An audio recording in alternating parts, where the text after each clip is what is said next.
Hello readers, welcome back to Reads with Room B.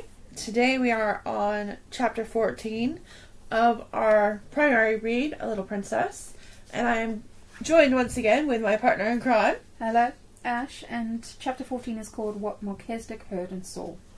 On this very afternoon, while Sarah was out, a strange thing happened in the attic. Only Melchizedek saw and heard it. He was so much alarmed and mystified that he scuttled back to his hole and hid there, and really quaked and trembled as he peeped out furtively and great caution to watch what was going on. The attic had been very still all day after Sarah had left it in the early morning. The stillness had only been broken by the pattering of the rain upon the slates and the sunlight. Melchizedek had in fact found it rather dull, and when the rain ceased to patter and perfect silence reigned, he decided to come out and reconnoiter. Though experience taught him that Sarah had not returned for some time, he had been rambling and sniffling about and had just found a totally unexpected and unexplained crumb left from his last meal, when his attention was attracted by a sound on the roof. He stopped and listened with a palpitating heart. The sound suggested that something was moving on the roof. It was approaching the skylight. It reached the skylight. The skylight was being mysteriously opened. A dark face peered into the attic. Then another face peered behind it, and both looked in with signs of caution and interest. Two men were outside on the roof, and were making silent preparations to enter through the skylight itself. One was Ramdas, and the other was a young man who was the Indian gentleman's secretary. But of course Melchizedek did not know this. He only knew that men were invading the silence and privacy of the attic. And as the one with the dark face let himself down through the aperture with much lightness and dexterity that he did not make the slightest sound, Melchizedek turned tail and fled precariously back to his hole. He was frightened to death. He had ceased to be timid with Sarah, and knew she would never throw anything but crumbs, and would never make any sounds other than that soft, low, coaxing whistle. But strange men were dangerous things to remain near. He lay close and flat near the entrance of his home, just managing to peep through the crack with a bright, alarmed eye. How much he understood of the talk he heard, I am not even in the least able to say. But even if he had understood it all, he would probably have remained greatly mystified. The secretary, who was light and young, slipped through the skylight as noiselessly as Ramdas had done, and he caught a glimpse of Melchizedek's vanishing tail. Was that a rat? He asked Ramdas in a whisper. Yes, a rat, Sahib, answered Ramdas, also whispering. There are many in the walls. Ugh! Exclaimed the young man. It is a wonder the child is not terrified of them. Ramdas made a gesture with his hands. He also smiled respectfully. He was in a place an intimate exponent of Sarah, as though she had only spoken to him once. The child is the little friend of all things, Sahib, he answered. She is not as other children. I see her when she does not see me. I slip across the slates and look at her many nights to see that she is safe. I watch her from my window when she does not know I am near. She stands on the table there and looks at the sky as if it spoke to her. The sparrows come at a call. The rat she has fed and tamed in her loneliness. The poor slave of the house comes to her for comfort. There is a little child who comes to her in secret. There is an older one who worships her and would listen to her forever if she might. This I have seen when I have crept across the roof.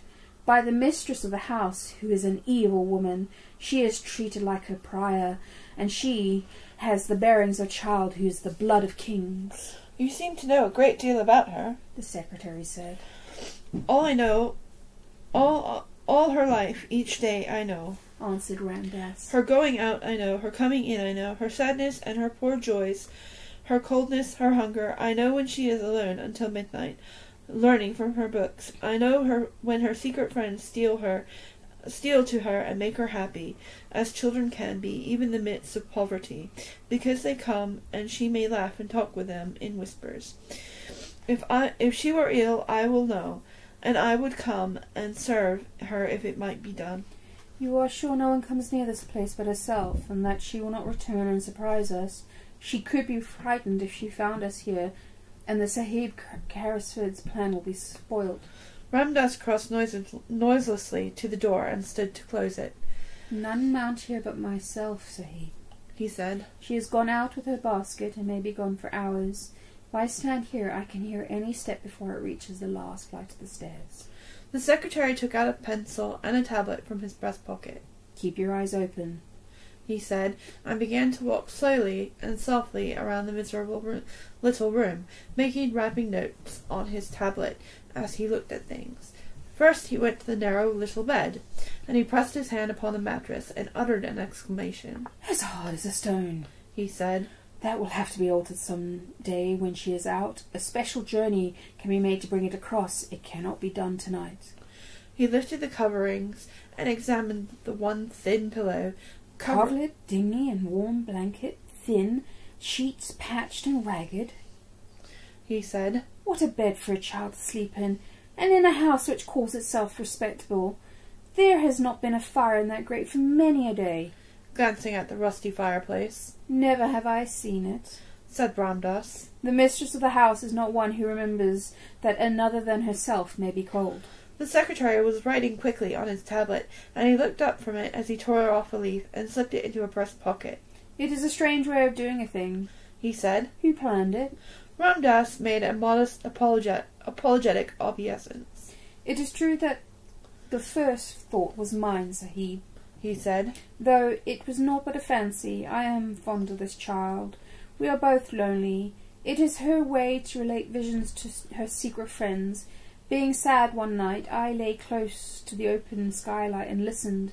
The vision she related told what this miserable room might be if it had comforts in it. She seemed to see it as if she talked, and she grew cheered and warmed as she spoke. Then she came to this fancy, and the next day, the Sahib being ill and wretched, I told him of a thing to amuse him. It seemed then but a dream, but it pleased the Sahib. To hear of the child's doings gave him entertainment. He became interested in her and asked questions. At last he began to please himself with the thought of making her visions real things." "You think that it can be done while she sleeps? Suppose she awakened," suggested the secretary, and it was evident that whatsoever the plan referred to was, and it had caught and pleased his fancy as well as the Sahib's Carasford's.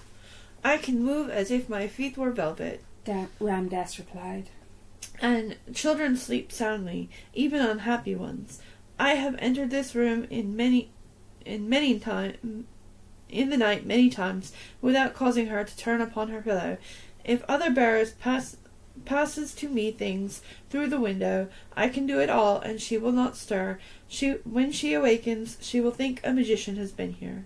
He smiled as if his heart warmed under his white robe, and the secretary smiled back at him. "It will be like a story from the Arabian Nights," he said. "Only an Oriental could have planned it. It does not belong to the London fogs." They did not remain very long, to the great relief of Melchizedek, who, as he had probably did not comprehend the conversation, felt their movements and whispers ominous. The young secretary seemed interested in everything. He wrote down things about the floor, the fireplace, the broken footstool, the old table, the walls, which last he touched with his fingers again and again, seeming much pleased when he found a number of old nails had been driven in various places. You can hang things on them," he said. Ramdas smiled mysteriously. "Yesterday, when she was out," he said, "I entered, bringing with me small, sharp nails which can be pressed into the wall without blows from a hammer. I placed many into the plasters where I need them when they are ready." The Indian gentleman's secretary stood still and looked around him as he thrust his tablets back into his pocket. "I think I have made enough notes for now. We can go," he said. "The Sahib Carasford has a warm heart. It is 1,000 pities he has not found the lost child." "If he should find her, his strength would be restored to him," said Ramdas. His God may lead her to him yet." They slipped through the skylight as noiselessly as they had entered it, and after he was quite sure they had gone, Melchizedek was greatly relieved, and of course for a few moments he felt safe to emerge from his hole once again and scuffle about, in hopes that even such alarming human beings as these might have chanced to carry crumbs in their pockets, and dropped one or two of them. We could always We can always hope. And that was our chapter for today. Take care, guys. Thanks, Keep Lisa. reading and stay excellent. Bye for now.